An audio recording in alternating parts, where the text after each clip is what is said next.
Your truth. Uncensored. Discover Real.video. Can put a lot of strain on the body and your mood. Don't let life weigh you down. Happies is a powerful mood and stress support formula that has your back against life's daily inconveniences. Made with ancient ingredients used for thousands of years, Happies can help you take back the day. With our powerhouse formula, Happies can be an important part of your daily supplement routine. With poor diet and the constant on and off of your work life, it's more important than ever to support your body in the fight against stress. With powerful ingredients combined to help support the mind and body, Happies helps support during stress, promotes overall well-being, and helps support your mood. Don't live your life bogged down. Help your body overcome the effects of daily stress and pressure today with Happies from InfoWarsStore.com.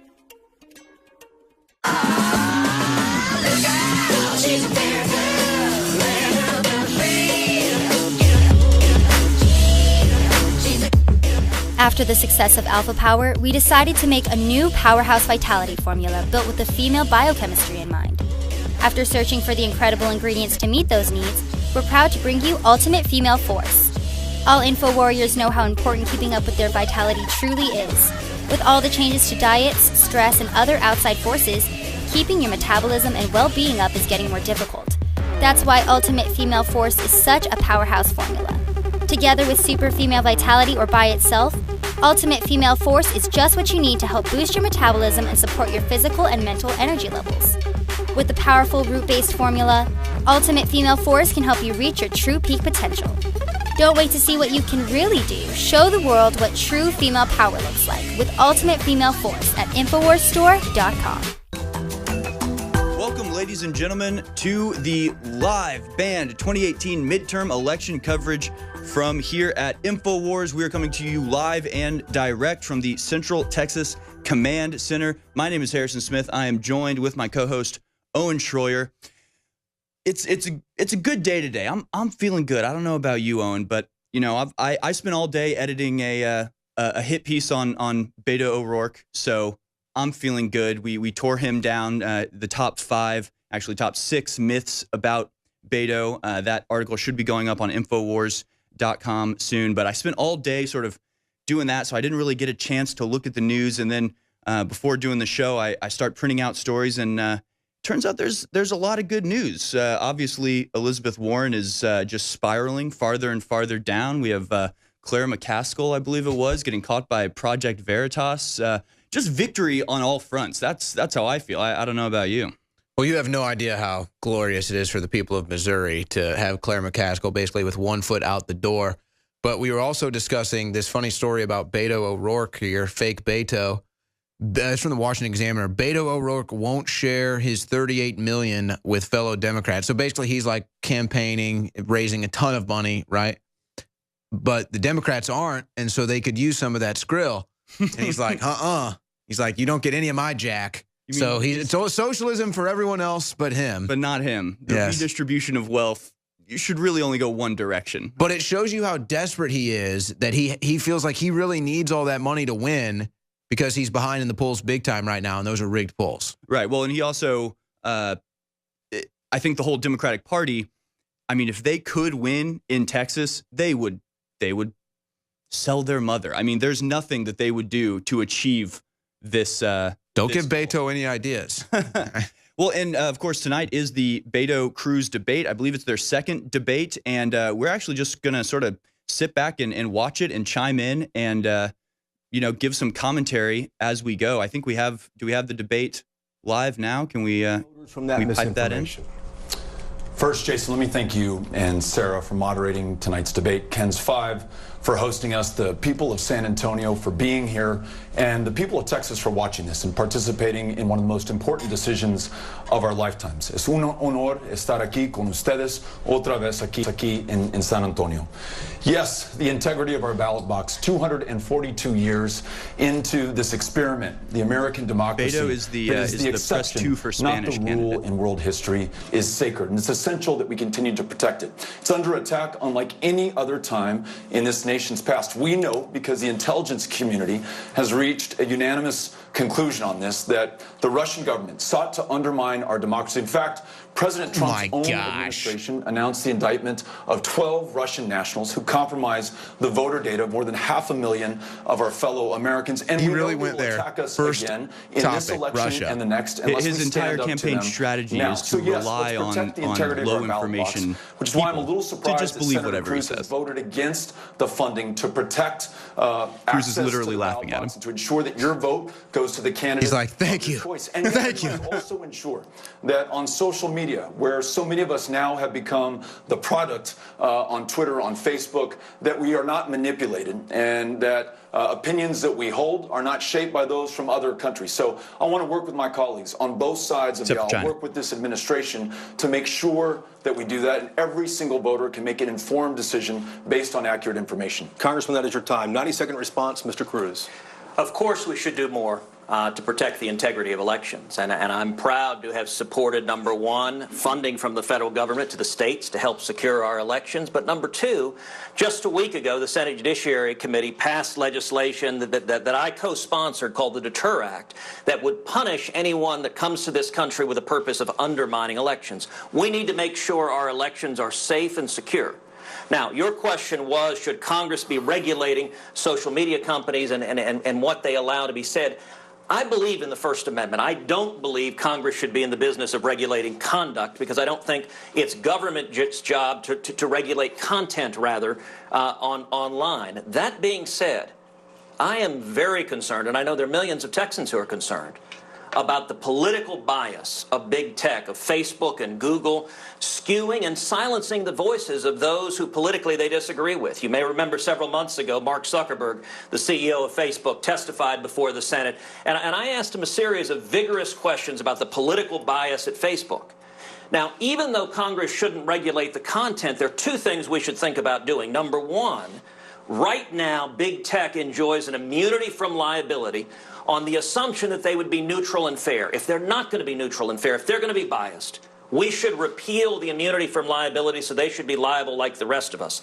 Number two, the giant tech companies, by any measure, are bigger than AT&T was when it was broken up under the antitrust laws, bigger than Standard Oil, and if they're abusing market powers of monopoly, the antitrust laws should be enforced. Senator, that is your time. Congressman, to be clear, we have to remember that Beto O'Rourke, some of his, he always claims to take no money from corporations, but some of his biggest donors are Alphabet, Google, and Apple, who are, as Cruz just pointed out, the biggest companies in the entire world.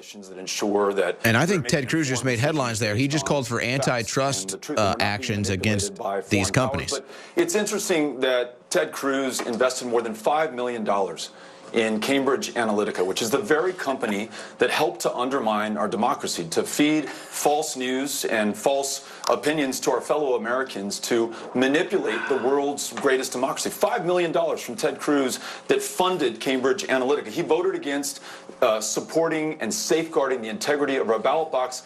And our junior senator will not stand up to President Trump, someone who apologizes for Russia, defends that country, Vladimir Putin, the leader of the country. Russia again, huh? Undermine our democracy.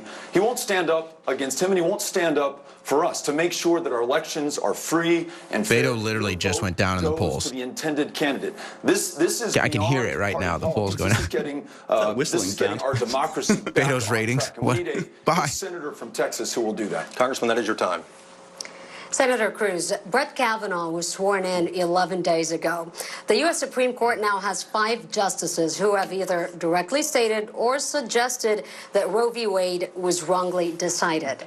Should we prepare for changes to abortion law in this country? Well, listen, I believe that every human life is a gift from God, is a precious gift from God, and it should be protected. It should be protected and cherished. I'm pro-life.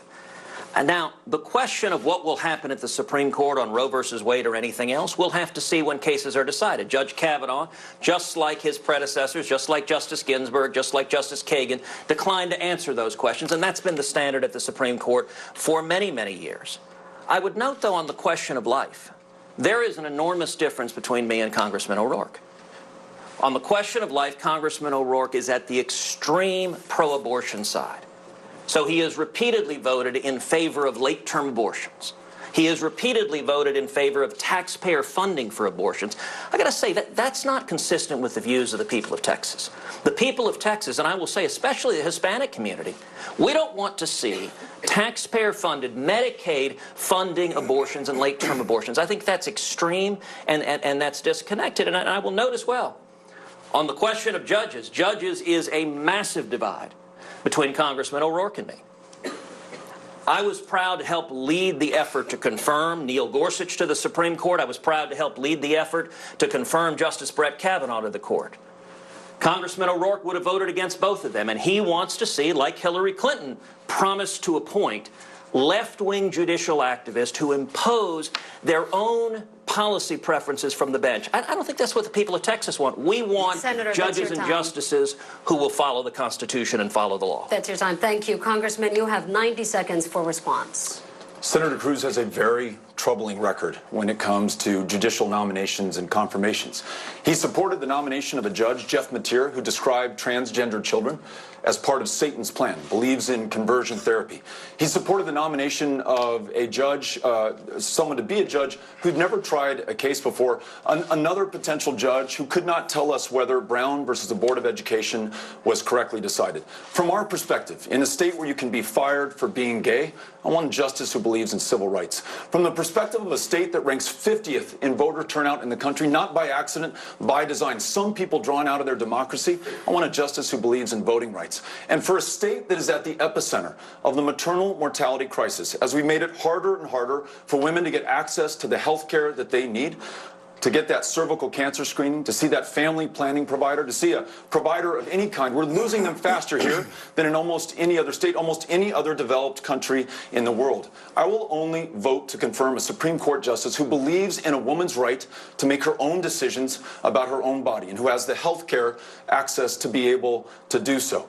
We should be able, the next junior senator from the state of Texas, to work with our colleagues, to work with the administration, to have justices who will rule in favor of people and our needs, not corporations, not special interests, not the political action committees. Those are some very significant needs that we have in Texas right now, not represented by Justice Kavanaugh. You know, all those pro-life corporations. This is a decision that I'm concerned about. That's your time. Thank you, Senator. In your kill the babies. Thank you. Thank you, O'Rourke. Law in Texas look like? Well, you know, it's striking that Congressman O'Rourke didn't dispute his extreme record on abortion, supporting late-term abortions, supporting taxpayer funding. I think he doubled down. Yeah. Supporting taxpayer funding for abortions, late-term, even for illegal aliens. That is, and he's voted for that. That is an extreme position. Fewer than 9% of Texans agree with him. He also didn't dispute that he opposed Justice Gorsuch, he opposed This is an early Kavanaugh. beatdown. Listen to what Congressman O'Rourke said. He said he wants justices that agree with his own left-wing policy views.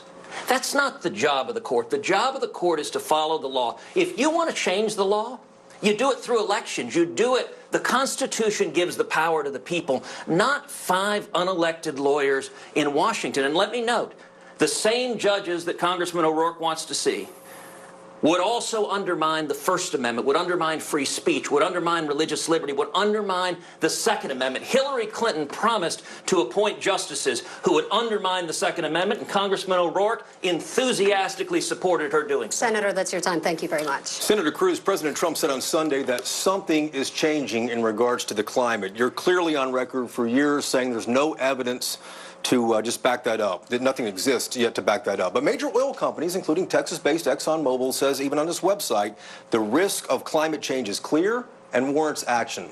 That's ExxonMobil's own words there. So what do you tell Texas companies who think this really is a problem? Well, listen, of course the climate is changing. The climate has been changing from the dawn of time. The climate will change as long as we have a planet Earth. I am the son of 2 mathematicians and computer programmers. I believe in science. I chair the Science and Space Subcommittee of the Senate Commerce Committee. And indeed, in that capacity, I chaired a hearing looking on the science and data behind global warming. And we heard testimony, we heard actual science and data. Far too many Democrats approach this issue not as a matter of science. I think we should follow the science and follow the evidence, but instead what they approach it as a matter of government power. They want the power to control the economy. That has led, for example, Congressman O'Rourke to cast some votes that I think are really harmful to the people of Texas. For example, Congressman O'Rourke voted in favor of a $10 a barrel tax on every barrel of oil produced in the state of Texas. That would have been absolutely devastating to the state of Texas. By the way, $10 a barrel, that works out to about 24 cents a gallon that every one of us would pay when you go fill up your car or truck. That would hurt the people of Texas. And let me point out, look, a robust energy sector is good for all of Texas. There are millions of jobs that depend on a robust oil and gas sector. And Congressman O'Rourke's record voting against Texas oil and gas, voting against energy, that hurts the economy, it hurts jobs. It's not right for Texas. And let me point out, all of those oil and gas workers, they buy homes, they buy cars and trucks, they get health care. It's not just that, the oil boom in Texas because of fracking and things like that have helped us free ourselves from the control of Saudi Arabia, basically, in a lot of ways. Let's move and on to a we're exporting oil. Right. It's literally a national security issue. Over the course of this debate, Senator Cruz is not going to be honest with you. He's going to make up positions and votes that I've never held or have ever taken. He's dishonest. It's why the president called him Lying Ted, and it's why the nickname stuck, because it's true.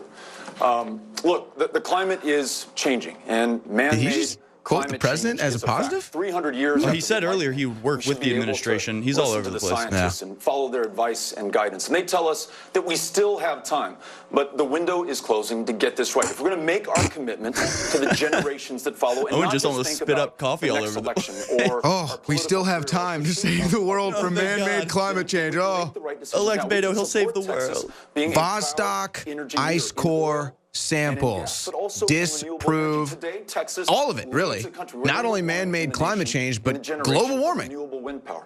We're number 5 and moving up quick when it comes to solar. The 2 fastest growing jobs in the United States of America today, wind and solar jobs. We can continue. That's not true. Cybersecurity. We can reject the false choice between oil and gas and renewable energy. Make sure that we produce and refine and transport and use our energy resources. He's the one more responsibly. And listen, suggesting the false choice. You can do both. If those are the fastest growing jobs with not a lot of government support, then why would we need government support? These are folks who work in the energy industry. Amy and I were in Iran, Texas, listening to those who work in some of these fracking operations. What they want is predictability and consistency in the regulations, and then they will perform to them. Congressman, that's your time. Mr. Cruz, 60-second rebuttal. The question is, does ExxonMobil have it wrong here? Well, it's clear Congressman O'Rourke's pollsters have told him to come out on the attack. So if he wants to insult me and call me a liar, that's fine. But, you know, John Adams famously said, facts are stubborn things. So if you want to see the vote he cast for a $10 a barrel tax on oil, go to our website, it's tedcruz.org, and we will put up the exact text of the vote and a link to Congressman O'Rourke's vote against the people of Texas.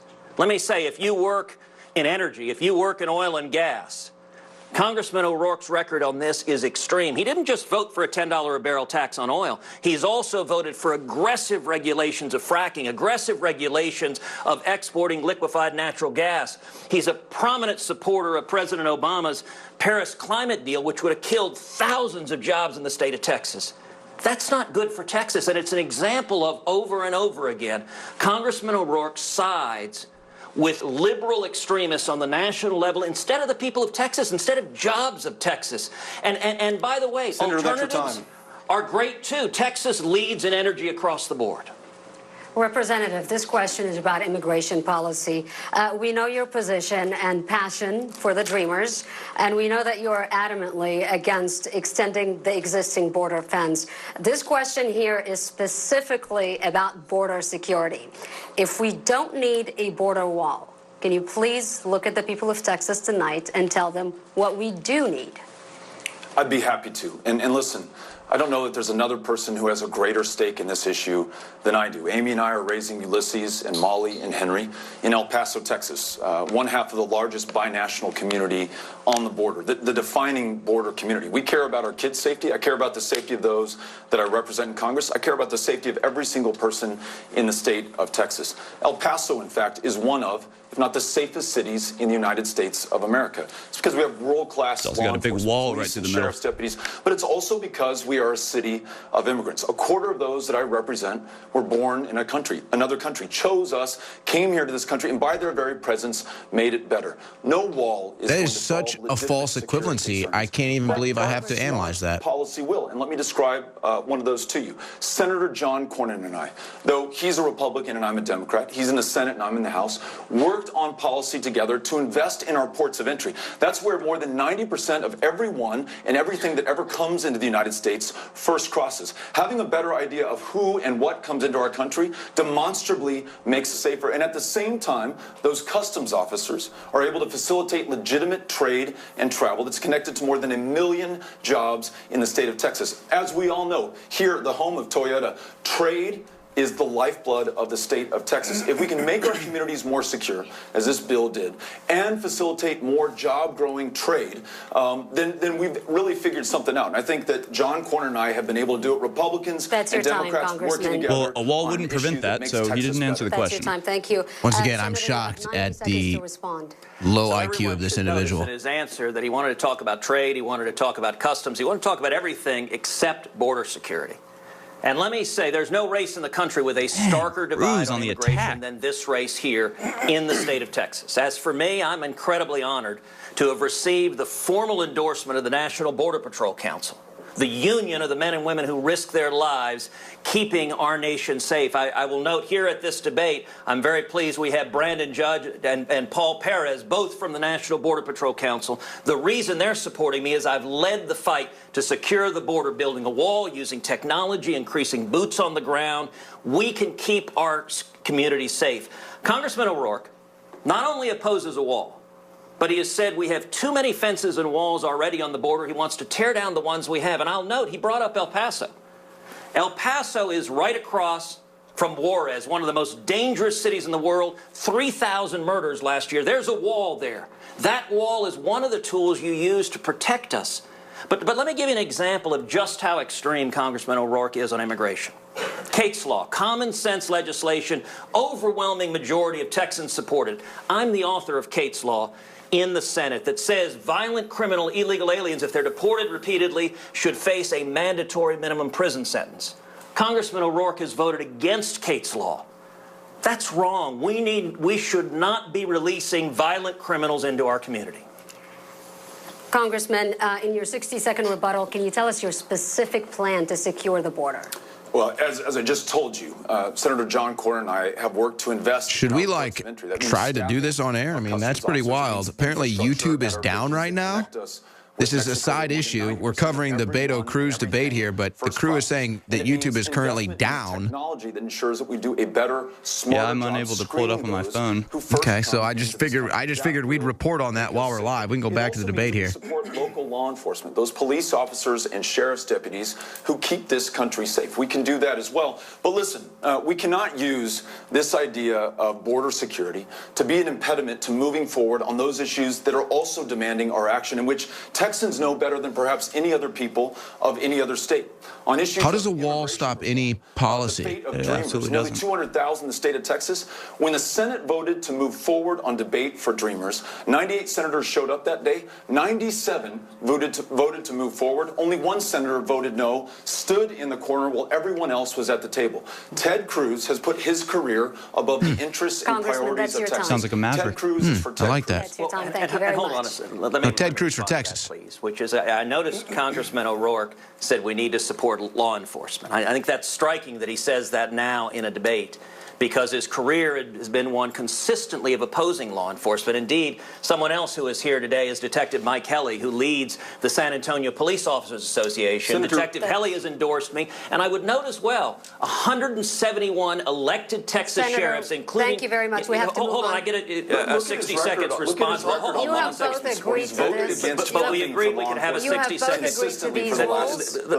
But we agreed on a 60-second rebuttal if necessary, and I want to make a point on law enforcement. That's not what you said when you established the He rules already at the finished outset. his rebuttal. We have to move on to the next topic. Gentlemen, let's talk about health care now. They What cut you're Ted looking Cruz at for our off. television audience is a live picture at our Victory Park studios in Dallas, where that social media response team is listening to our viewers out there, too. The overwhelming conversation online we're hearing about is about health care. And All right. one post asks you directly, Congressman O'Rourke, if universal health care is going to cost trillions of dollars, what do you cut from the federal budget, or how much are you going to raise my taxes to pay for that?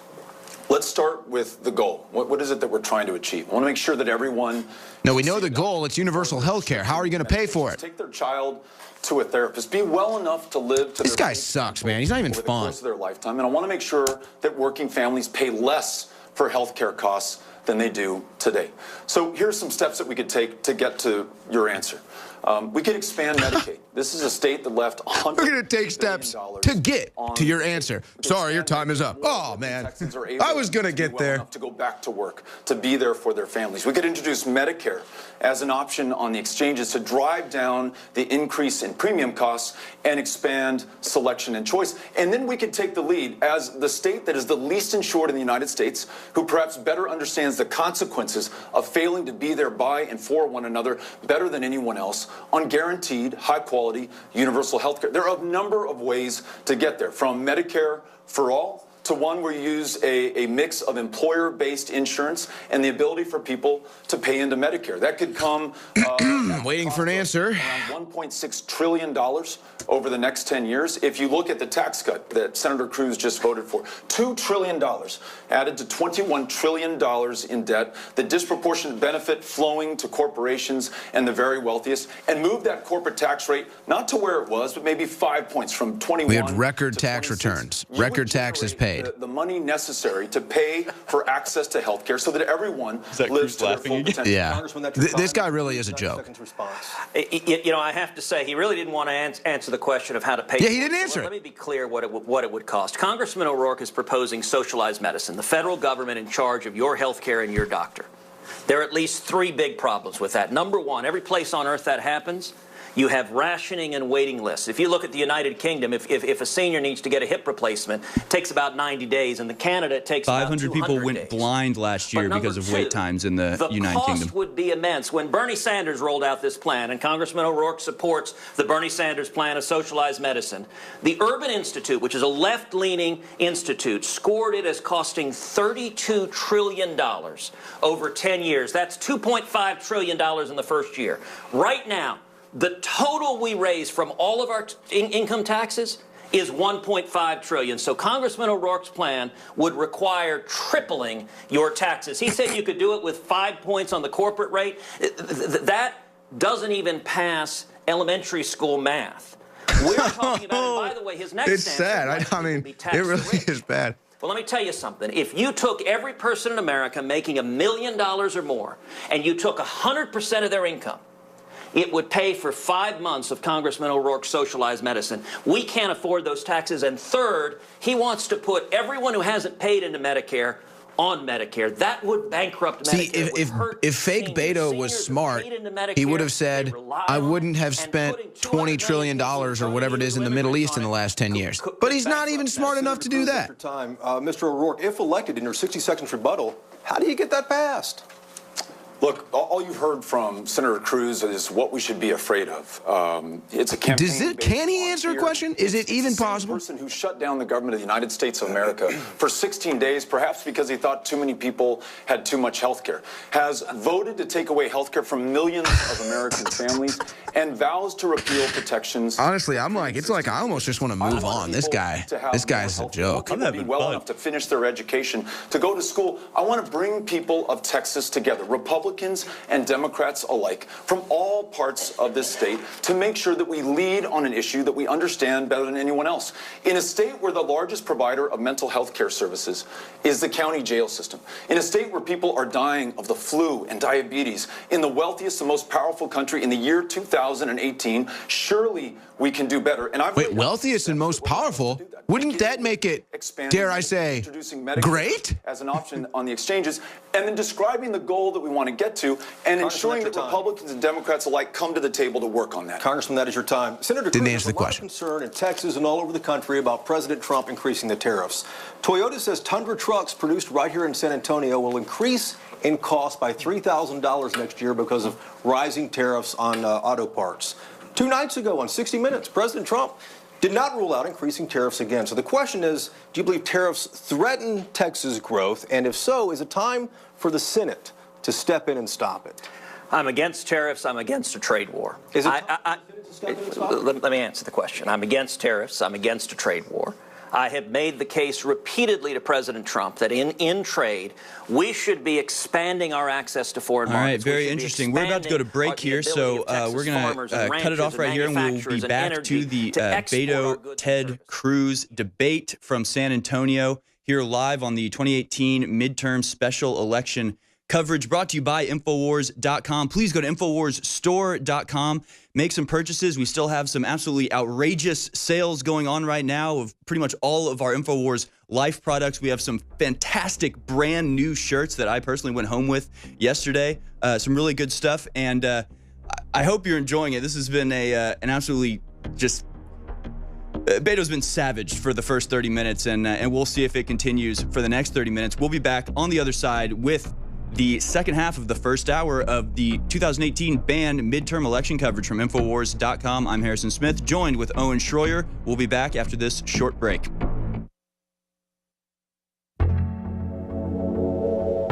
Welcome back, ladies and gentlemen. My name is Harrison Smith, joined by Owen Schroyer. This is the 2018 banned midterm elections from Infowars.com. I was just saying to Owen that during the break, I went to get some wonderful Infowars brand coffee, and on the way in the hallway I thought it was a puddle. I had to jump over it. Turned out that's the blue wave. Turns out that's it. It's just we're watching it evaporate as we speak, from everything from Elizabeth Warren to Claire McCaskill to watching Beto just nosedive live on TV. Oh boy, yeah. The blue wave is rapidly diminishing. It's funny because I have my app on my phone for the Mexican joke of the day, the Mexican word of the day. And the Mexican word of the day is Beto. If you want to keep your gun, you Beto vote for Cruz. Yeah, we're having fun. Terrible pun. We are having fun, though. We're watching the Beto Cruz debate. Already, it's been just a total blowout in favor of Cruz, in my opinion. One of the most interesting things that he didn't really stay too long on was talking about this judge who called trans children a part of Satan's plan. And then that was a bad thing? Yeah, I was blown away by that one. That was like, what? Trans children? What? Didn't expect this that. Is a real issue for Beto. Yeah, it's important apparently, and it's not from Satan, he'll have you know. And then, of course, he's very worried about countries influencing our election, except for Mexico. Okay, so I guess to Beto, Mexico should be the only one influencing our elections. He's very adamant about that. He's very, very opinionated on that. But I think without any further ado, let's go back to the debate between Ted Cruz and Beto O'Rourke, happening live right now in San Antonio. Anywhere else, so we're selling more, that's a good thing. If we're erecting barriers and shutting down trade, that is a bad thing. On this is one of the few issues on which Congressman O'Rourke and I have some common ground, in that we've both spoken out in favor of trade. The difference is that I'm able to work with President Trump and make the case to President Trump, and we have seen, for example, the President has negotiated a new NAFTA, a new trade deal that has benefits that should benefit the state of Texas, that should benefit San Antonio. Congressman O'Rourke is not able to work with President Trump, and indeed, Congressman O'Rourke is the only Democratic Senate nominee in the country who has explicitly come out for impeaching President Trump. That is extreme, and it means if Congressman O'Rourke has his way, you know, he mentioned a shutdown. You want to talk about a shutdown, with Congressman O'Rourke leading the way, 2 years of a partisan circus shutting down the federal government in a witch hunt on the president. That's not good for the state of Texas. It's not good for our country. Senator, that is your time. 90 seconds response from you, Mr. O'Rourke.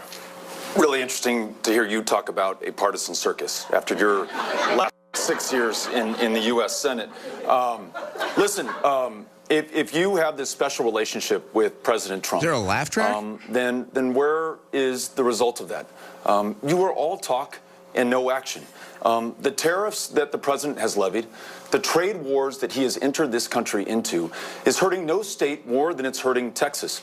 Our farmers, our ranchers, our producers, our manufacturers, and our exporters. Right here in San Antonio at the Toyota plant, where Amy and I bought our Tundra and met the folks who made it. Yes, we have problems with other countries around the world. Buying China Japanese cars, thank you. And steel, manipulating their currency. And I want to make sure that we stand up to China. But when have we ever gone to war, including a trade war, without any allies? And that's exactly what the president, with Senator Cruz's help, would have us do.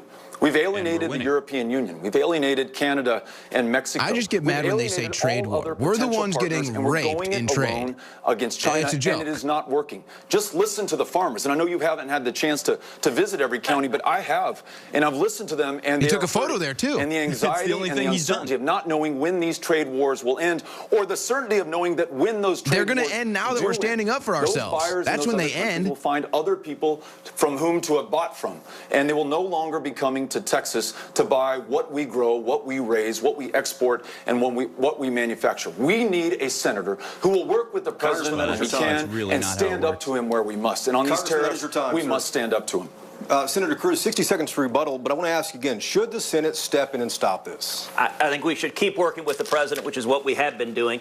But, you know, Congressman O'Rourke just asked an interesting question. He said, where are the results? Congressman O'Rourke and I were both elected to Congress on the same day 6 years ago, in November of 2012. We've served exactly the same length of time in Congress. In those 6 years, it's interesting because I've never heard of O'Rourke. 34 separate pieces of legislation, major victories for the American people. But he asked where are the results. Yeah, remember the legendary filibuster of Obamacare? What was it, like tax cut like 2 days straight or something? Hours bringing senators together, getting passed. And he said, where are the results? The state of Texas is booming. We've got right now the lowest unemployment in 49 years. African American unemployment is the lowest that's ever been recorded. Hispanic unemployment is the lowest that's ever been recorded. Youth unemployment is the lowest in 52 years. California Texas is seeing the benefits of low taxes and low regulations. And Congressman O'Rourke's position is always, always, always in favor of higher taxes. He said in response to how he pays for socialized medicine, higher taxes, that's not good for Texas. Thank you very much. Representative O'Rourke, you supported $15 billion to help victims of Hurricane Harvey, but 2 weeks after that, you voted against a bill that would have also given them tax relief. What do you tell those victims who are still struggling financially today, 1 year later? I've been with many of those who were affected by Harvey in the immediate aftermath, going to places like Rockport or Port Aransas, Houston, Beaumont, Port Arthur, and continuing to come back again and again to see what we can do to be helpful. I voted for more than $136 billion in aid to support those communities who've been hit by natural disasters, including Harvey. And in the specific bill that you asked about, the tax relief was not as great as we have seen for those who have been through other natural disasters. I thought we could get a better deal. But I am there for those communities each and every single day. I continue to go back to places like Kashmir Gardens in Houston, Texas, which more than a year later is still not fully rebuilt. And I continue to wonder why Senator Cruz voted against more than $12 billion in FEMA he wanted more money, so instead you just get no money. That's how Beto works. Harveys going forward. Mind you, that was the third 500-year flood in just the last 5 years. We know that there will be more of these floods coming, and I want to make sure that the people of Texas, especially can somebody please quote that? Are prepared for the next one. That $12 billion also do you realize how ridiculous that quote is? Dollars in support for volunteer fire departments like the one that I visited in Rockport, where those 20 volunteer firefighters, more than half lost all of their worldly possessions and were sleeping on the floor and in the firehouse as they responded to the emergencies in their communities. So yes, I will be there. I will work with anyone, and then you voted to anywhere, not to make sure that help those them out, Texans not who need give them the any help money. to rebuild get it, and that we invest in their ability to be resilient for the next storm. That's your time. Thank you, Senator Cruz. You have 90 seconds to respond to that. Houston is my hometown. Hurricane Harvey hit Texas unlike any disaster we've ever seen. It was devastating. I was home with Heidi and my girls during the hurricane. We saw that firsthand, didn't we? And for months thereafter, spent time in virtually every community along the Gulf Coast, 2, 3, 4, 5 times, working with the state and local officials. I mentioned earlier 171 sheriffs have endorsed my campaign, including 10 Democrats. One of the reasons why the overwhelming majority of elected sheriffs have endorsed my campaign is because many of those sheriffs I worked with hand in hand after Harvey. In the Senate, I helped lead the effort to pass 3 major disaster relief bills, working hand in hand with John Cornyn, where we improved and expanded those disaster relief bills. And the emergency tax relief that you just referenced was legislation that I authored. Introduced, passed into law, did it jointly with John Cornyn and Marco Rubio. The Cruz-Cornyn-Rubio emergency tax relief gave over $5 billion in emergency tax relief for families impacted by Hurricane Harvey. It passed both houses of Congress, overwhelmingly was signed into law, provided immediate relief for those impacted by Harvey. Only 4 Texas Democrats voted no on that legislation. One of them was Congressman O'Rourke, the congressman from El Paso, and there was a reason for that. You know, he gave an answer now. He said that it didn't provide enough tax relief. That's not what he said at the time he voted no. At the time he voted no, he said the reason he voted no is that he wanted to focus on illegal immigrants instead of hurricane relief. That was his answer at the time. Representative, thank you, Senator. Representative, you get 60 seconds for a rebuttal. Do you regret that vote? I don't. I will always see what I can do, always work take with money anyone, from anytime, Texas anywhere, to do better for Texas. And that was what I was trying to do. But, you know, Senator Cruz mentioned listening to and working with local leaders in Houston. I've listened to and worked with the mayor and the county judge, a Democrat and a Republican, each of whom is still waiting for $1.1 billion awarded to the local governments in community development block grant funding that has still not made its way into the neighborhoods, into the streets, into the homes, into the businesses to rebuild. They need a full-time senator, not somebody running for president who's going to focus on their needs and make sure that that money gets there. It may have something to do with the sanctuary city laws. They need a full-time senator who would have been at that also, are we pretending that Beto would not be running for president? On infrastructure projects that they had identified needed funding, but they needed a senator who was going to work for them. Army Corps of Engineer approved projects totaling in the hundreds of millions of dollars, who did not have an advocate because he wasn't in Texas, he wasn't in Houston, he was in Iowa. He was in New Hampshire. He was running for another office instead of taking care of the concerns and the needs of the people of Texas. Use this last debate. Senator Cruz, a year ago this week, October 18th, 2017, you tweeted out the following statement. When it comes to the deficit and debt, it is immoral. The debt we have to turn it around, you wrote. Don't you know we've had 5 500-year floods in 5 years? The math doesn't add up. Hold on. 5 500-year floods in 5 years. Beto O'Rourke, October 16th, 2018. Quoted. Global warming, Owen, you denier.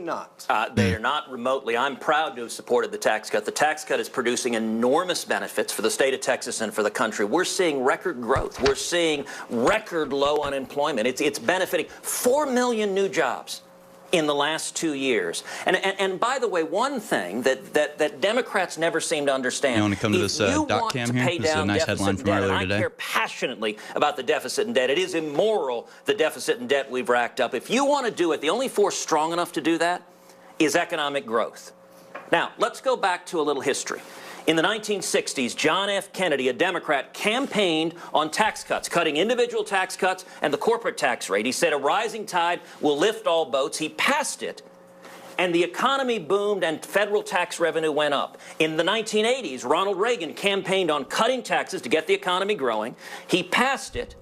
The economy boomed and federal tax revenues went up. We did the same thing this time. This time, with that tax cut, we're seeing the results, and today, to date, federal tax revenues have gone up. Federal tax revenues are higher in this year than they were last year without the tax cut. Respectfully, Senator, I was with you in Iowa. I've heard you on the campaign trail since 2012 saying how bad the deficit is. Yes. And this vote would add to the deficit, though. Jason, no, it wouldn't. That projection is wrong. By the way, that projection also would have said why did he go with the Beto talking point of Iowa? Tax cuts would have added to the deficit. The reason we have deficit and debt is not that we cut taxes and spurred the economy. The reason we have deficit and debt is because Congress keeps spending. That's Senator, why we need to pass term limits. It's why we need to pass a balanced budget amendment. We need to stop the out-of-control spending. Things like socialized medicine. 90-second response, Congressman O'Rourke. 90-second response.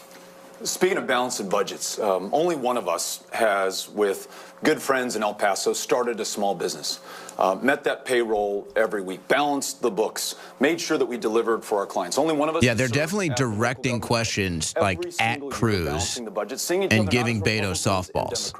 But as council members entrusted with the fiduciary responsibility to deliver for the taxpayers of El Paso every single year we did.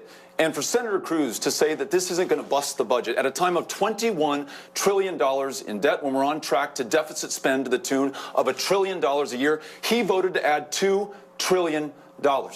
And those tax cuts disproportionately will flow to corporate. That has nothing to do with the tax cuts. This guy's talking about two totally separate issues. That is riven with income inequality unseen since the last Gilded Age. Why? Oh, and okay, another separate issue. That would tax cuts would help this. Cruz accepted $120,000 from the political action committees who represent the corporate interests that benefited from this tax cut. Why does he vote for this? Why does he vote for internet companies to sell your private browsing data to the highest bidder without your consent? Why does he not vote for universal background checks in a country that loses 30,000 people to gun violence every year? Follow the money. In each of these cases, if you look at the political action committee contributions to Senator Cruz, it helps to explain the reasons for his vote and how corrupted Congress has become. I don't take PAC money, not a dime. I always and only represent the people of Texas. Congressman, that is your time. Senator Cruz, 60-second rebuttal. You know, Congressman O'Rourke is fond of saying he doesn't take PAC money, but the truth is different. For example, the J Street PAC, which is a rabidly anti-Israel PAC, has raised over $160,000 for Congressman O'Rourke because of his many votes against the nation of Israel. Another example, he has a super PAC based up in Dallas that has raised hundreds of thousands of dollars, is spending them on ads attacking me and my family. So when he say he doesn't take PAC money, he just lets others do it for him. But let me say more fundamentally, the reason people care about this is they care about who you're fighting for. Consistently, if you look at Congressman O'Rourke's record, every time there is a choice between left-wing national activists and the people of Texas, he goes with the left-wing national activists and he goes with the left-wing national donors. For example, we were talking earlier about his vote for a $10 a barrel tax on oil. That is a great vote if you're raising money in San Francisco. It's a terrible vote if you actually care about jobs in the state of Texas. Senator, that is your time. We want to keep this debate on track here. Let me ask you the next question, though, Senator. Weber Shandwick did a poll this year with almost 70% of Americans saying civility is a major problem in America. Yeah. And let's talk about the tone of this campaign and what's happened here in the last half hour, 45 minutes. We all watched as activists chased you and your wife Heidi out of the restaurant in D.C.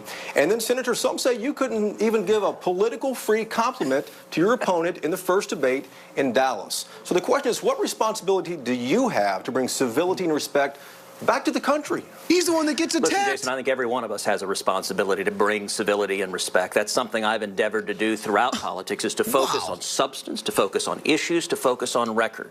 We know and you've so been attacked, the personal attacks, the going to the gutter that is so common in politics, I try not to engage in. If you look at my disagreements with Congressman O'Rourke, they haven't been personal attacks. They've been his voting record in Congress that has been markedly out of step with the people of Texas.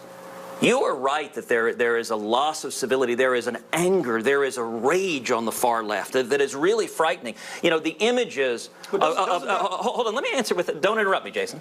The images of a left-wing mob. Oh my gosh, a man standing up for himself. Oh! That's not good for our country. We can disagree while treating each other with respect, while treating each other with civility. I think that's important to do. We can discuss, are tax cuts good or is raising taxes good? That's a discussion we ought to have, but it shouldn't be personal. It shouldn't go down to the gutter. It should focus on actual substance. And let me tell you, I think the lowest point we have seen is the confirmation hearings for Justice Kavanaugh, where we saw Senate Democrats be willing to smear Judge Kavanaugh and his family, be willing to repeat unsupported, uncorroborated allegations and go after him in a way that I thought was shameful. It was important that process be fair, that Dr. Ford get a full and fair opportunity to tell her story, that she be treated with respect, and she was. But it was important that he be treated with respect as well, and he was not. Senator, that is your time. Congressman O'Rourke, 90 seconds for a response. Every year, Allegheny College presents an award for civility in American politics. One of the first years, it was awarded to Senator John McCain and Vice President Biden. Another year, it was awarded so it's to worthless. the Yeah, so it's not. So it's fake. Antonin Scalia and Justice Ruth Bader Ginsburg. And last year, I was radical leftist judge enough to receive that award along with Will Hurd. Our ability to travel across the country as a Republican and a Democrat in a car and Facebook live stream the whole thing. If he thinks that to helps get to work him in Congress, enjoying one another's legislation to do better for our constituents, regardless of the party differences that might otherwise stand between us, was recognized. It's the same kind of approach that I take to just about everything that I do in Congress, everything that I do in life. When we found out that veterans were unable to access mental health care services, that 500,000 veterans with bad paper So now he's discharges saying were that the denied veterans are getting violent? to go to the VA. Notice how he I totally worked with my dodges the colleague question. from What is he Colorado, talking about? Mike Kaufman, though he's a Republican and I'm a No, Democrat. the issue we is were able to bury you the guys said differences, Kavanaugh was a compromise, gang four-letter rapist. word among Ted some Cruz in voted to Washington, confirm him, and so find your a people consensus went out piece of and legislation attacked that him. passed the House And then of Ted Cruz gets the question, what are you going to do to stop this? 435-0. Passed the Senate as well and was signed into law by President Donald J. Trump. Now, President Trump is someone with whom I don't agree on everything. But where we could make things better for those veterans, we did it. We buried the differences, we put them aside, and we put no one's this giving you country's credit for interests that, bud. before us. That's the kind of leadership that we need from Texas going forward. That's the kind of leadership this country deserves. That is your time. Mr. Cruz, in your 60-second rebuttal, I was going to ask you, doesn't the inflammatory rhetoric just exacerbate the situation? Absolutely. And I think we should focus on substance and not inflammatory rhetoric. You know, I will say it was striking, and at this press conference in D.C. about civility, Congressman O'Rourke again repeated his call for impeaching President Trump. That's the very essence of not civility. If we had impeachment next year, we'd see utter chaos. We would see an end to the repeal of the job-killing regulations. We'll see utter chaos no matter what. Our economic growth. We would see an end to much of the progress and there's going to be utter chaos. Our military, and making he's progress right, on because foreign what policy. you're talking about is civility. You're talking about the things that make civilization possible, which people confuse with politeness, which is just what Beto's talking about is being polite and being nice to people and smiling and saying, hey, how are you?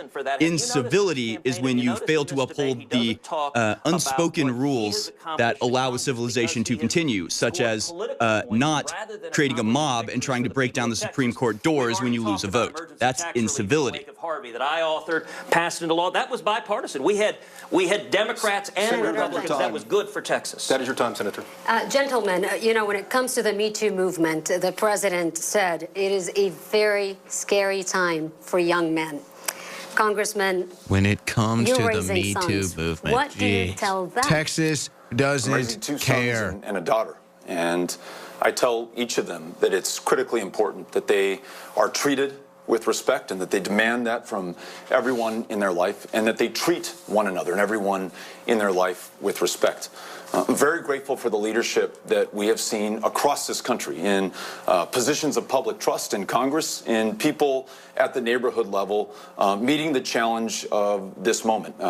Congress members like Jackie Spear from California, who authored legislation that I co-sponsored that ensures that members of Congress are held to a higher standard, that there's true transparency in their conduct, and there's not the ability to cover up, and there's the important training to make sure that everyone in their So you did zero follow-through on that. Is treated with the respect and the dignity. They didn't declassify all the money spent on sexual assault settlements. That we have the resources and the training. They did nothing and against the funding to protect the lives of the Keith women Ellison in our lives and in this state and throughout this country. Inexplicably, or maybe he'll have an explanation, Senator Cruz voted against the Violence Against Women's Act.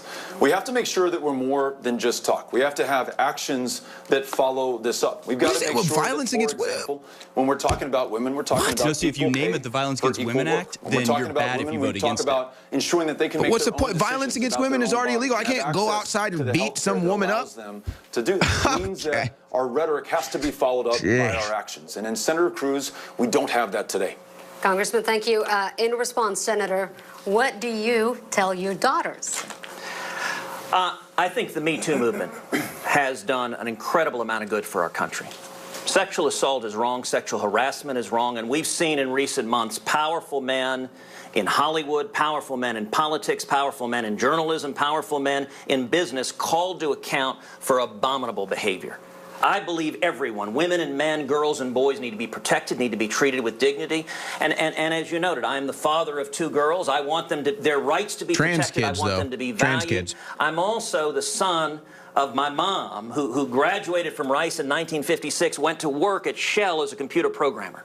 She was a professional woman in the 1950s, faced a very difficult climate. My wife, Heidi, my best friend in the world, works in the financial sector. Again, always a difficult climate. We need... Yeah, didn't they do like a whole show about that, Mad Men? And let me tell you, when it comes to stopping sexual assault and when it comes to dealing with those who commit them, before I was in the Senate, I was the Solicitor General of Texas, the chief lawyer for the state in front of the U.S. Supreme Court. I handled over and over and over again cases dealing with rapists, dealing with those who committed sexual assault, dealing with child predators. And it has been a passion of mine. And Congressman O'Rourke mentioned sexual harassment. You know, the funny thing is, in the state of Texas, there's like a current situation. You guys should try to look this up before break. They can't get funding for any rape kits. So all of these women need these rape kits so they can determine, and they get no funding. This has been an issue, people waiting on rape kits in Texas. It's like a huge Texas issue. Right, and they discover big warehouses full of these untested rape kits. Yeah, and so it's like, that's like an actual issue when it comes to women being sexually assaulted. Notice how they don't even bring that up. To do the right thing. One of them being the Violence Against Women Act. Well, that's that should just about... Yeah, there it is. Look at that right there. So 400,000 rape kits are sitting untested across the U.S. Here's how Texas... Boy, great debate. They're really good. Those journalists asking the questions really know their stuff too, don't they? Ah, dang. I mean, it's been fun. I think it's been an absolute blowout on behalf of Cruz. I think Beto really embarrassed himself. We'll see how the media spins it because, you know, clearly it's going to be a resounding victory for him. But we'll break it all down on the other side. You're watching the 2018 band midterm coverage on Infowars.com, Infowars.com/show. Send that link out and we'll be right back right after this.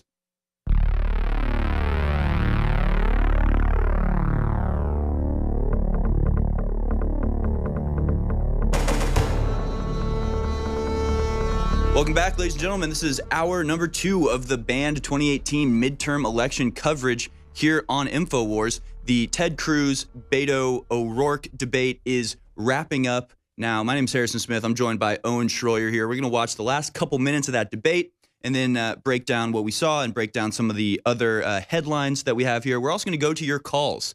Is this the right number, guys? It's 888. All right, so... if you want to call in and voice your opinion about Beto O'Rourke or anything about the midterms, please call 1-888-201-2244. That's 888-201-2244, and we'll get to your calls in just a little bit. First, we go back to the last few minutes of the Beto Cruz debate. Who left the state of Texas within a year of being elected to represent all of us to run for another office. Hasn't been to all the counties of Texas, but has been to all 99 of Iowa. Has missed a quarter of the votes in 2015, missed half of them in 2016. There's only one other senator from either party over the last 25 years who has a worse record on bipartisanship. In other words, Ted Cruz has a harder time working with members across the aisle than almost anyone else to get anything. Let me translate that. Ted Cruz has an excellent voter record. He actually has one of the best voting records in Congress, by my measurement. Any other priority that we have as a state, we have a senator who shows up every single day for every single one of us. That's your time. Thank you. Let's move on to something different here, too. We have 60 seconds for each of you. We want you to tell us something you've done in the last year that has nothing to do with politics that will give Texans insight to who you are as a person. Senator Cruz, you first.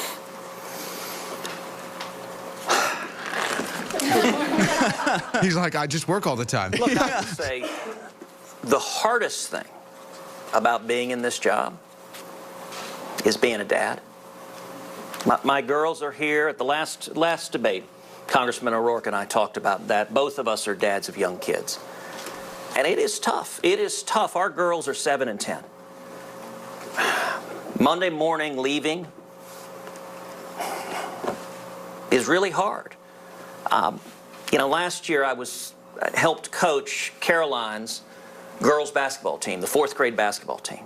The basketball practices were Sunday afternoon, so I was able to be at the practices. As Caroline will point out many times, in the course of the whole season, I made it to 1 game. That's not okay with her. By the way, one of the games that I thought I was going to make it to was going to be a Friday night game. I was planning to come back. It was the night of the vote on the tax cut. And so I was in the Senate, and I had to call home and say, Caroline, I'm sorry, I've got to be here to vote on this. Let me tell you, for a fourth grader, the fact that you're voting to cut taxes is not an explanation for why Daddy is not at the game. That's really a hard thing. You know, being a dad, I mean, part of what we do, we call on FaceTime, and we try to carve out every Sunday for the family. But that is hard, Senator, and I take being a dad really seriously. Senator, thank you for sharing as well, too. Congressman O'Rourke, 60 seconds. You know, I think much of what Senator Cruz just said resonates with me. We've spent the better part of the last 21 months on the road campaigning in every single county of Texas. Don't get to see they did again, though, go to Cruz first while he got to think about it. Takes on the lion's share of the burden with a child who's just entered 6th grade, another who's in 5th, and Henry who's in 2nd.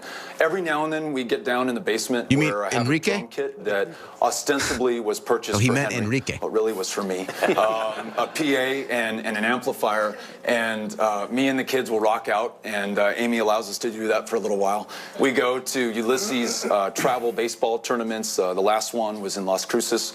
I've had them in Alamogordo as well. Just went with Molly, who is nursing back to life a blind squirrel that was picked up in East Texas, dropped off in El Paso at a wildlife animal rescue run by Miss Julie.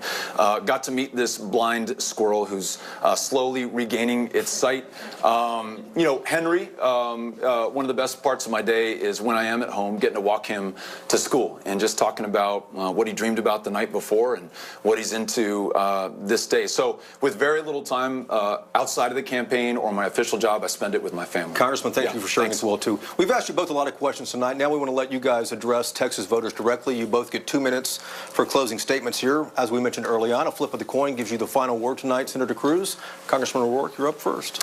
Listen, I just want to thank you each for moderating this debate, everyone who has been here to witness it, and all those who made this campaign in the election of our lifetime possible. I was talking to Amy tonight about this moment that stayed with me after I first met Secretary of Defense Jim Mattis. He's meeting with members of the Armed Services Committee, and he reminded us that the United States historically has enjoyed 2 principal powers that distinguish us from the rest of the world. One is the power of intimidation, to field the most awesome military force the world has ever known. The other, and he thought maybe the greater power, is the power of inspiration, to continue to be the indispensable nation that lives up to the promise and the potential of our founders, a nation that not just Americans look up to, but the world looks up to. And whether we will remain the inspiration of the world is an open question right now. Walls, Muslim bans, the press as the enemy of the people, taking kids away from their parents after they've survived a horrifying 2,000-mile journey seeking asylum here in this country. The bitterness, the partisanship, the pettiness, the dishonesty that defines so much of the national conversation. We are in desperate need right now of inspiration. But I'll tell you what. Traveling the state of Texas, meeting people regardless of their walk of life, their background, their party affiliation, you have inspired me. You've inspired me to transcend the obstacles, to be the big, courageous, bold, strong match for this moment on any issue that challenges us. In Texas, where nearly half of school teachers work a second job just to make ends meet, making sure that we're there for them, pay them a living wage, and ensure that they can teach to the child, not the test. In this state of immigrants, making sure that we lead the national conversation, free dreamers from any fear of deportation, and the least insured state in the country could take the lead on guaranteed, high-quality, universal health care. You have inspired me in this race, and I'm grateful to have the chance to represent you. Thank you. Senator Cruz, 2 minutes. The classic question in politics, are you better off now than you were 2 years ago? Is Texas. Elections are about choices. Do we continue on the path we're on, or do we turn back? The records of Congressman O'Rourke and myself could not be more different. On taxes, I want to cut your taxes. Congressman O'Rourke wants to raise them. Why does he get this different angle with the lighting? You guys notice this? wants to increase them. He gets this crappy lighting, and Beto had like the perfect setup. Obamacare, reduce premiums, protect pre-existing conditions, and expand access. I may be reaching, but this could have been a setup, and Beto went out first with the good angle, and then Cruz unexpectedly goes out and gets the bad lighting. Would threaten to bankrupt Medicare.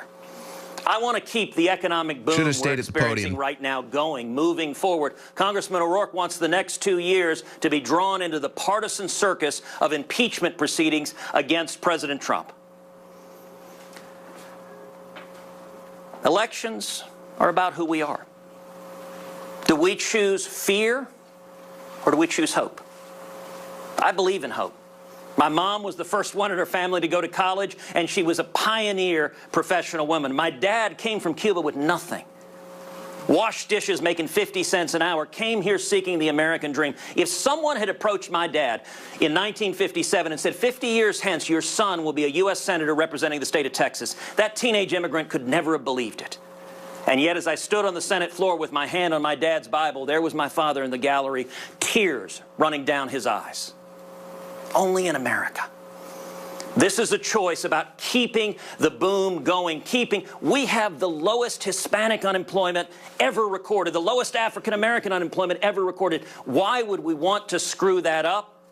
We need to defend jobs, defend the Constitution, Senator and Cruz, secure our borders. That is your time, sir. We appreciate it. Mr. Cruz, Mr. All right, O'Rourke, I want someone looking at those camera angles and the lights. Thank you very much. We need to know. Our social media response team in Dallas is... All right, so there you have it. That was the Beto Cruz debate. I believe the second and final. I don't know if they'll have another one. I think that was the last one. I almost got to give it all to Cruz. I mean, I'm not sure there was one question that Beto took from him, and I'm not a Cruz fanboy necessarily. He says some stuff I agree with. He says other stuff I don't agree with. During the last debate, they had answers that I didn't agree with either one of them. This time, I got to give it to my boy Ted. I don't know. I thought Cruz did well. I think he handled some situations like a seasoned debate veteran. For example, they tried to set him up with that Roe versus Wade question so they could get a negative soundbite out of him, and he handled it, I thought, just magnificently. Again, I'm just going back here.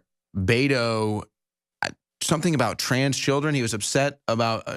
Well, he was upset that Cruz had put forward his support for a judge who had called trans children like a symptom of Satan. Right. Or something like that. Well, regardless, Beto standing up as transsexual children as a political issue to me was really shocking. I thought Cruz also handled the question about climate change where, again, they tried to get a soundbite out of him. Just ridiculousness. Then they tried to... I forget what the question was. I wish I would have put in. Oh, the border question. They gave Beto a softball border question where he could have actually helped himself with conservatives, and he totally blew it. And then it ended up helping Cruz. See, that was because people in the control room were saying, why are they giving Cruz all the first questions? Why are they making him go first? Why are they giving him the hard things? And I thought that was funny because I sort of noticed the opposite. I think maybe it switched after the first 30 minutes of the debate, because in the first 30 minutes, I had actually written a note down that they had basically asked Beto like 3 or 4 questions in a row that were like, you didn't vote for hurricane funding. Why not? And then there was another question where they said, you don't want border security. Why not? And so I thought it was actually kind of interesting that they seemed to actually sort of be targeting him and making him justify decisions or statements he'd already made. So, you know, I guess it's just one of those things where you both watch one thing and you both sort of have different results from it. So, but of course, Cruz was the only one that the moderator chose to chime in on and try to correct. He wanted to give always. The one other thing that I find funny is the Democrats will use Beto though for this example because he did this in the debate tonight. He attacked the tax cuts. Okay, he also called for more government spending, but then attacked Cruz for the deficit. Now, let me explain something. This is simple math, and Ted Cruz even said this. You basically just failed elementary math, right. Mr. O'Rourke. Again, Beto calls for